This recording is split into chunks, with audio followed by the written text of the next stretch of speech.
சூர்யாட்ட ஆரம்பிச்சல அப்படின்னு. கச்சத்தீவு விவகாரம் ஆரம்பத்திலேருந்து பாஜக ஒரே குற்றச்சாட்டை வச்சுட்டு இருக்கு. அந்த குற்றச்சாட்டை தான் இன்னைக்கும் சொல்லுது. இதில் என்ன புதிய ஆதாரம் கிடைத்து விட்டது, இதில் வந்து ரத்தம் கொதிக்க என்ன இருக்கு, இவ்வளோ நாள் பேசுனதானே இன்னைக்கும் பேசியிருக்கீங்க.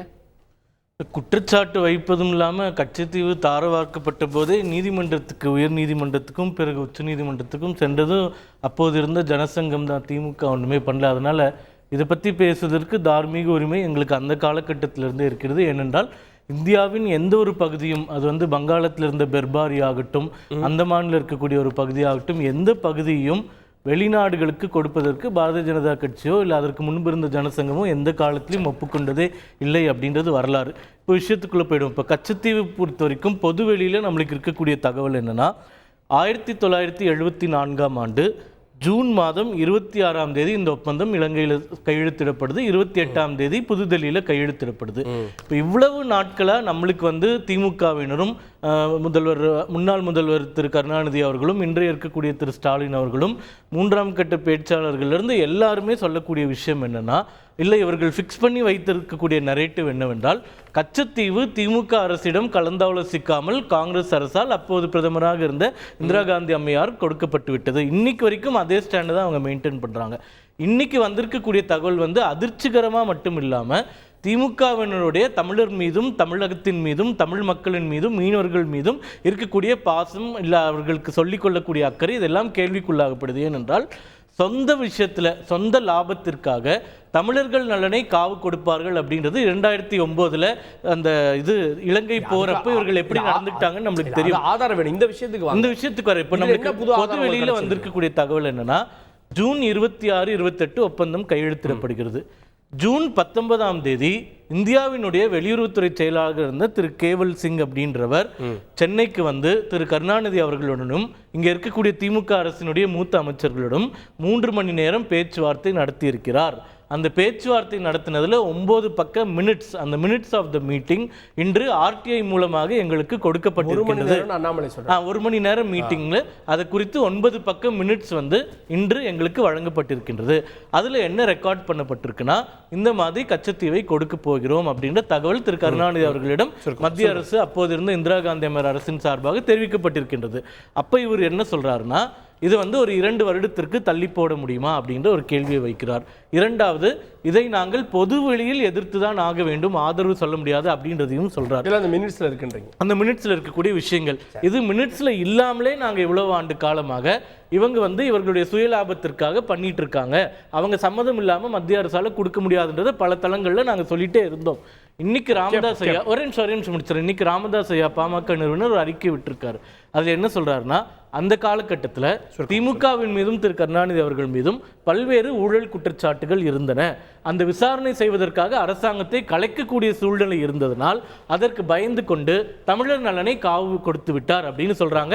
அதை நாங்கள் உண்மை என்று சொல்கிறோம். அரசு கலைந்தது இல்லை, அப்பவே ஊழல் குற்றச்சாட்டுக்காக கமிஷன்கள் போடப்பட்டு எம்ஜிஆர் அவர்களும் கம்யூனிஸ்ட் கட்சியினரும் தொடர்ந்து இவர்கள் மீது ஊழல் குற்றச்சாட்டுகளை அடுக்கடுக்கான ஆதாரங்களோடு ஆளுநரிடமும் ஜனாதிபதியும் கொடுத்து கொண்டே இருந்தார்கள். இல்ல இது முக்கியமான கேள்வி. இப்போ தமிழர் நலனை தெரிந்து கொண்டே காவு கொடுத்தது ஏன், அதை இவ்வளவு நாள் மறுத்தது ஏன், பொய் சொன்னது ஏன்? இதுக்கு வந்து திமுக பதில் சொல்லி ஆகணும். திமுக சொன்னது மாநில அரசின் ஒப்புதல் இல்லாமல் கச்சத்தீவு கொடுக்கப்பட்டதுன்னு.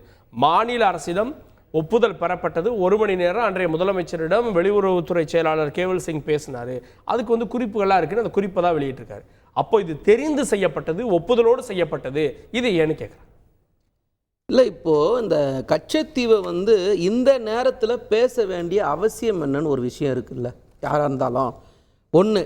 ரெண்டாவது வந்து ஜெய்சங்கர் வந்து ஒரு வெளியுறவுத்துறை அமைச்சராக இருந்துக்கிட்டு 2 நாடுகளுக்கு இடையே நடந்த ஒப்பந்தத்தை இன்றைக்கி வெளிப்படையாக பேசுகிறாருல்ல, அதே மாதிரி நீங்கள் ஒவ்வொரு நாட்டு கூட போட்ட ஒப்பந்தத்தை நீங்கள் பேச தயாராக இருக்கீங்களா? 2வது சந்தேகம். 3வது, நிகழ்காலத்தில் இன்னைக்கு சீனா தன்னுடைய அரசாங்க பதிவேடுலையோ எல்லாத்துலேயும் 30 ஊருக்கு தன்னுடைய பேரை மாற்றி ஒரு பகுதியை அறிவிக்கிறாங்க. இதை பற்றி நிகழ்காலத்தில் இருக்கிற மோடி அவர்கள் எங்கேயாவது ஒரு இடத்துல அதை பற்றி பேச தயாராக இருக்காரா? எனக்கு 56 இன்ச்சு மார்பு இருக்குதுன்னு மட்டும் பேசினா போதாது. நிகழ்காலத்தில் நான் சொல்கிறது, நீங்களும் நானும் கண்ணுதற்க பார்த்துக்கிட்டு இருக்கிற ஒரு பிரச்சனையை இன்னைக்கு இருக்கிற பிரதமர் எந்த இடத்துலையும் பேச தயாராக இல்லை. வெளியுறவுத்துறை அமைச்சர் பேசுகிறாரு, அதுக்கு பதில் சொன்னார். இல்லை சார், ஓட்டு கேட்கும்போது ஜெய்சங்கர் நம்ம ஓட்டு போட்டுக்கிறோமா, மோடிக்கு ஓட்டு கேட்டு வரீங்களா? யாருக்கு ஓட்டு கேட்டு வரீங்க நீங்கள்? மோடி தானே ஓட்டு கேட்டு வரீங்க. இந்த நாட்டோட எல்லைகளை ஆக்கிரமிச்சிருக்குல்ல சீனா, அதை பற்றி எங்கேயாவது அவர் பேச தயாராக இருக்கார்ல? 2000 சதுர கிலோமீட்டர் மேலே லடாக்கில் 38,000 சதுர கிலோமீட்டர் எல்லாத்தையும் யார் ஆக்கிரமித்து வச்சுருக்கா? சீனா ஆக்கிரமித்து வச்சிருக்குல்ல. எங்கேயாவது ஒரு இடத்துல நான் கேட்குது, ஒரே ஒரு இடத்துல. நான் திரும்ப வரேன், இந்த கச்சத்தீவுக்குள்ளே நான் வரேன். நான் முதல்ல நிகழ்காலத்தை நம்ம பேசினா தான் கடந்த காலம் பேசுறதுக்கு நல்லாயிருக்கும். சார் இன்னொரு என்ன சொன்னார், இதுக்கெல்லாம் பேசாத மோடி அவர்கள் இன்னைக்கு திடுதிப்புன்னு நான் கச்சத்தீவை பற்றி நான் பேசுகிறேன், நான் கச்சத்தீவை பற்றி அவசர அவசரமாக சார் ஒரு ஆர்டிஐயில் ஒரு விஷயத்தை போட்டு பேசுகிறீங்க சார். இதே ஆர்டிஐயில் வாராக்கடன் தள்ளுபடின்னு சொல்லிட்டு நாடாளுமன்றத்தில் 12 லட்சம் கோடி சொன்னீங்க, ஆர்டிஐயில் 25 லட்சம் கோடின்னு சொல்லப்பட்டது.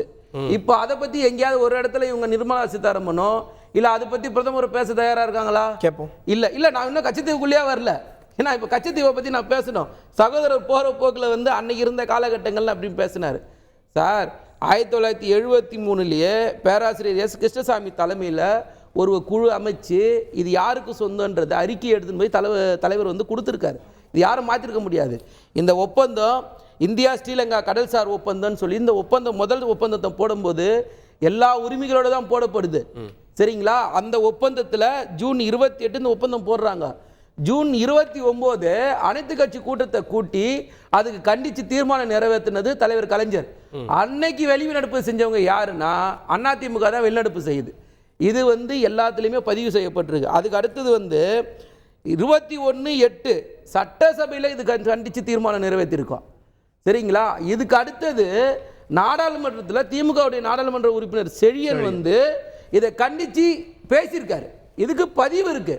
இவர் என்னவோ போன போக்கில் என்ன சொல்றாரு, அண்ணாமலை ஒரு டேட்டா பேசுறாரு, ஜெய்சங்கர் ஒரு டேட்டா பேசுறாரு. அதுல இருந்து நீங்க எவ்வளவு பேசும்போது எவ்வளவு அமைதியா இருந்த, நீங்களும் அதே மாதிரி அமைதியா இருங்க, அப்பதான் மக்களுக்கு போய் சேர பாக்காதீங்க. நாங்க என்ன கேட்கறோம்னா அதுக்கு அடுத்தது சார் 2009 கச்சத்தீவை மீட்போன்னு சொல்லிட்டு சுஷ்மா சுவராஜ் இங்க இருக்க ராமேஸ்வரத்துக்கு போராட்டம் பண்ணி மீட்போன்னு பேசுனாங்களா இல்லையா சார்? அதுக்கு என்ன சார் பிஜேபியோட ஸ்டாண்ட்? நாங்க என்ன கேட்கறோம்னா ஒரு நிமிஷம் சார், நீங்க இன்னைக்கு இருக்கிற பிரதமர் மோடி அவர்களுக்கோ இல்லை ஜெய்சங்கர் அவர்களுக்கோ முதல்ல ஆர்டிஐயில் நீங்கள் போட்டு எடுத்துன்னு வந்தீங்க அப்படின்னு பேசுகிறீங்கள ஒரு விஷயத்த, இந்த விஷயத்தை நீங்கள் மக்கள் மத்தியில் எடுத்துன்னு போகும்போது உங்களை கேட்பாங்கல்ல மக்கள். இன்னைக்கு தேர்தல் நேரத்தில் உங்களுக்கு உண்மையான பற்று இருந்தால் இப்போ நாங்கள் கேட்குறோம் மீட்டு கொடுப்போன்னு சொல்லிடுங்க. சரி, ஒன்றும் வேணாவே இல்லை. இந்த நேரத்தில் ஏன் சார் வெளியில வரணும்? எத்தனை ஆர்டிஐ போடப்பட்டிருக்கு? கச்சத்தீவு விவகாரம் தொடர்பாக பல ஆர்டிஐ போடப்பட்டிருக்கு, வெளிநாட்டு விவகாரங்கள் மறுக்கப்பட்டிருக்கு. இப்ப அண்ணாமலை போட்டதுக்கு மட்டும் கிடைக்குதே. 65 வருஷமா இவங்க பண்ணியிருக்கக்கூடிய சொதப்பல்கள், நிர்வாக சீர்கேடுகள், பிரச்சனைகள் இதெல்லாம் ஒன்னொன்னா தான் தீர்க்க முடியும். காஷ்மீர் இவ்வளவு வருஷம் கழிச்சு தீர்த்திருக்கோம். இதை பத்தி தொடர்ந்து பேசிட்டே இப்போ முதல்வர் ஸ்டாலின் அவர்கள் ஜெய்சங்கர் அவர்கள் சொல்றாரு 21 முறை கடிதம் எழுதியிருக்காருன்னு சொல்றாரு, கச்சத்தீவை மீட்டு கொடுங்க அப்படின்னு. இப்ப அண்ணாமலை அவர்கள் என்ன சொல்றாரு, எங்களுடைய தேர்தல் அறிக்கையில கச்சத்தீவை மீட்டு கொடுப்போம் என்கின்ற பாயிண்ட் நாங்க இடம்பெற வைக்க போறோம். மத்திய அரசு கிட்ட தமிழக பாஜக சார்பா இதை மீட்டு கொடுப்பதற்கு அனைத்து நடவடிக்கைகளும் எடுக்க வேண்டும்னு கோரிக்கை வைக்க போறோம்னு சொல்லிட்டாங்க. அது நாளைக்கு நாங்க மீட்டு கூட கொடுக்குறோம். அதை பத்தி இப்ப பிரச்சனை இல்லை. இப்ப கேள்வி என்னன்னா, அவங்க இதை கொடுக்குறேன்னு சொல்லும்போது சென்னையில் பேசும்போது எதுவும் எதிர்ப்பு தெரிவிக்கலையா? கொடுத்து அக்ரிமெண்ட்லாம் சைன் பண்ணதுக்கு அப்புறம் ஆல் பார்ட்டி மீட்டிங் எதிர்ப்பு தெரிவிக்கலன்னு எப்படி சொல்றீங்க? எதிர்ப்பே தெரிவிக்கல இவங்க பொது வெளியில அந்த மினிட்ஸே மினிட்ஸ்ல என்ன பேசப்பட்டது, அவர் அமைச்சர் என்ன சொன்னாரு, அமைச்சர் என்ன சொன்னாரு, தலைவர் என்ன சொன்னாரு, ஒரு விஷயம். ரெண்டாவது என்னன்னா, எல்லா இடத்துலையுமே அடுத்த நாள் அப்புறம் எப்படி சார் நாங்கள் கண்டிச்சு தீர்மானம் நிறைவேற்ற முடியும்? அடுத்த வாரத்தில் சட்டசபையில் எப்படி சார் தீர்மானம் நிறைவேற்ற முடியும்? நாடாளுமன்றத்தில் எப்படி சார் பேச முடியும்? நாடாளுமன்றத்தில் இருக்க வர செழியன் பேசுறதுக்கு அன்னைக்கு அரசாங்கம் என்ன சொல்லுச்சுன்னு பதில் இருக்குல்ல. நீங்க பொதுவா பேச கூடாது இல்ல. இது எல்லாமே தான் திட்டமிட்டு செயல். இது எப்படி சார் திட்டமிட்டு செயல்னு சொல்ல முடியும்? ஒரு முறை எதிர்ப்பு தெரிவிக்குது திமுக. ஆனா இல்ல, அதுக்கு தான் பதில் சொல்றேனே. தமிழர்களை ஏமாற்றுவதற்காக திட்டமிட்டு செயல்படுறாங்க. ஒட்டுமொத்த இந்தியாவுக்கு துரோகம் பண்ண கட்சி பிஜேபி. எதுவுமே கிடையாது. இல்ல, ஒட்டுமொத்த இந்திய மக்களுக்கு துரோகம் பண்ண கட்சி பிஜேபி. இன்னைக்கு நாங்க சார் நான் சொல்றேன்ல, நிகழ்கால பிரச்சனை. இன்னைக்கு அருணாச்சல பிரதேசல உங்க ஸ்டாண்ட் என்ன? ஏன் சீனாவை எதிர்த்து ஒரு இடத்துல பேச மாட்டாரு? ஒரே ஒரு இடத்துல மோடி அவர்கள் ஏன் பேச மாட்டாரு? இன்னைக்கு தமிழக மீனவர்கள் பள்ளத்தாக்குல உயிரிழந்த ராணுவ வீரர்கள் இருக்காங்க. தமிழக அந்த ராணுவ வீரர்களுக்கான மரியாதை அவர் என்ன கொடுத்தாரு? செய்திகளை உடனுக்குடன் தெரிந்து கொள்ள உடனே சப்ஸ்கிரைப் பண்ணுங்க.